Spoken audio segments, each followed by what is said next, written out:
Roman Holiday. A Vespa ride around Rome with Gregory Peck and Audrey Hepburn? Yes, please. In Roman Holiday, Hepburn stars as Princess Anne, a royal who longs for freedom away from regal duties. Well, this is what is laughingly known as my apartment. Did you bring me here by force? No. Quite the contrary. While sneaking away to experience the city, she meets Peck's Joe Bradley, a journalist who doesn't realize at first who she is. While Bradley is supposed to be chasing an exclusive interview, he starts to fall in love with her instead. Promise not to watch me go beyond the corner. Just drive away and leave me, as I leave you. Roman Holiday is overflowing with romance.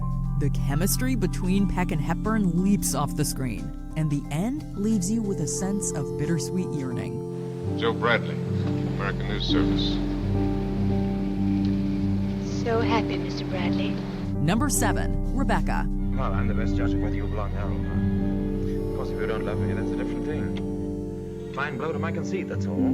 Oh, I do love you. I love you most dreadfully. I've been crying all morning because I thought I'd never see you again. During his lifetime, Alfred Hitchcock solidified his place in Hollywood as one of the best directors. But one of his best films came rather early on in his career. Rebecca is a psychological slow burn about the marriage between Maxim de Winter and his second wife, played by Laurence Olivier and Joan Fontaine, respectively. You didn't go into the cottage, did you? Yes, the door. Well, don't go there again, you hear? Why not? Because I hate the place, and if you had my memories, you wouldn't go there or talk about it or even think about it. What's the matter? Oh, I'm sorry, please. The ghost of Maxim's first wife, Rebecca, haunts the couple's huge mansion, and the housekeeper, Mrs. Danvers, floats around just as eerily. Hitchcock masterfully delivers a spine-tingling story, and the performances send the film over the edge as one of the best. Do you think the dead come back and watch the living? I don't believe it. Sometimes. I wonder if she doesn't come back here to Manderley. Watch you and Mr. De Winter together. Number 6, Double Indemnity. When it comes to noir, this one has double the fun. Although Double Indemnity doesn't feature sex of any kind, the way Walter and Phyllis speak to each other could be classified as downright naughty. How fast was I going, officer? I'd say around 90. Suppose you get down off your motorcycle and give me a ticket. Suppose I let you off with a warning this time. Suppose it doesn't take. Suppose I have to whack you over the knuckles. The noir genre ruled the 1940s, but the film's slick dialogue pushes it above the rest. Fred MacMurray and Barbara Stanwyck star as Walter and Phyllis, two lovers who conspire to kill the latter's husband for his money. Call me tomorrow. Not from your house, from a booth. And watch your step every single minute. This is going to be perfect, you understand? Straight down the line. Straight down the line. However, it soon becomes apparent that Phyllis is not what she seems. Billy Wilder's film is one for the books, with masterful direction and a legacy that cannot be ignored. Don't tell me it's because you've been in love with me all this time. No, I never loved you, Walter, not you or anybody else. I'm rotten to the heart. I used you just as you said. Number 5, Gone with the Wind. No, I don't think I will kiss you. Although you need kissing badly. That's what's wrong with you. You should be kissed and often, and by someone who knows how. Well, I suppose you think you're the proper person. I might be. Frankly, my dear, there's no way we couldn't put this one on the list. Gone with the Wind was released to wide acclaim in 1939. The film stars Clark Gable and Vivien Leigh as two stubborn romantic leads living in the South during the Civil War. And if a bullet gets me, so help me, I'll laugh at myself for being an idiot. There's one thing I do know, and that is that I love you, Scarlett. In spite of you and me and the whole silly world going to pieces around us, I love you. While there are certainly criticisms to be had of the film, for the most part, its cultural estimation only grew in the years after its release. When adjusted for inflation, the film is still the most financially successful film ever made in box office terms. Released in 1939 and still with that kind of impact? Now that is something to be impressed about.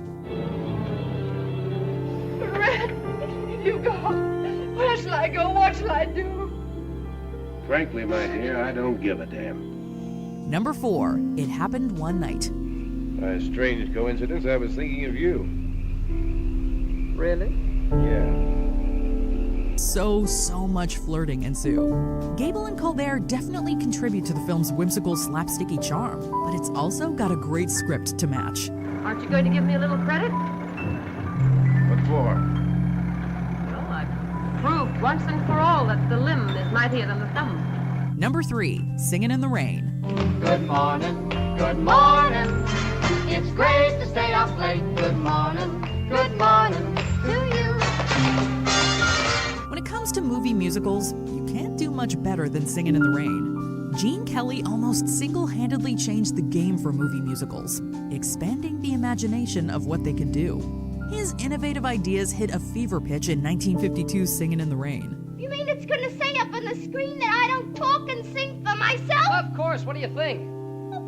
They can't do that! It's already done. And there's a whole publicity campaign being planned. The movie isn't just a happy-go-lucky musical. It is a hysterical examination of the change from silent films to talkies, and a delightfully satirical take on movie making. But of course, because it's Gene Kelly, it also has musical sequences that will make your jaw drop. Everyone from the place, come on with the rain, I've a smile on my face. Number 2, Citizen Kane. On the other hand, I am the publisher of the Inquirer. As such, it's my duty, and I'll let you in on a little secret. It's also my pleasure to see to it that decent, hard-working people in this community aren't robbed blind by a pack of money-mad pirates. Sometimes when everyone says something is great, it's because it really is great. But the thing that's truly incredible about Orson Welles' Citizen Kane is that Welles' first film was his masterpiece. That's right, Citizen Kane was Welles' feature directorial debut. Ironically, Welles' naivety on set is part of what makes the film so amazing. I made no campaign promises because until a few weeks ago, I had no hope of being elected. Welles would ask his cinematographer, Greg Toland, to do things that a more experienced director might have deemed impossible from the get-go. But Toland tried out some of Welles' ideas, and wouldn't you know it, they worked. And we got one of the most innovative films in history. From now on, everything will be exactly the way you want it to be. Not the way I think you want it, but your way. Before we unveil our top pick, here are some honorable mentions. It's a Wonderful Life, a Christmas classic for the ages. You want the moon? Just say the word and I'll throw a lasso around it and pull it down. Hey, that's a pretty good idea. I'll give you the moon, Mary. I'll take it.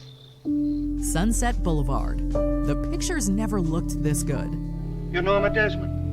Used to be in silent pictures, used to be big. I am big. It's the pictures that got small. The Philadelphia Story. Jimmy Stewart and Cary Grant? Sign us up. Listen, I'd sell my grandmother for a drink. You know I love my grandmother. Well, Uncle Willie's around in the pantry doing weird and wonderful things. Tell him I said one of the same. Mind if I make it two? That's between you and your grandmother. The Maltese Falcon.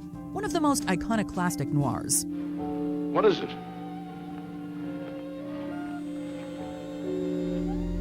The stuff that dreams are made of. Some like it hot.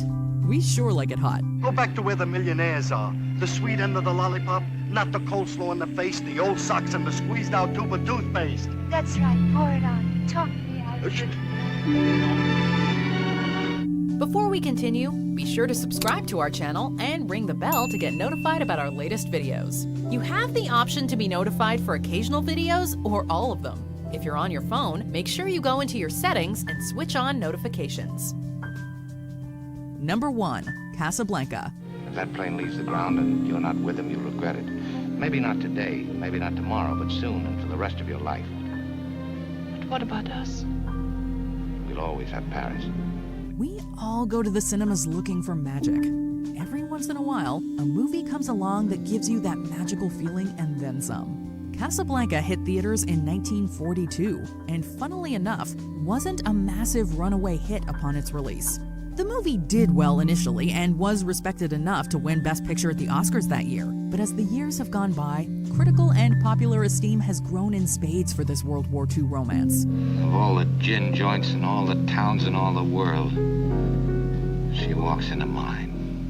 Maybe it's the iconic lines of dialogue. Maybe it's the remarkable romantic chemistry between Humphrey Bogart and Ingrid Bergman. Whatever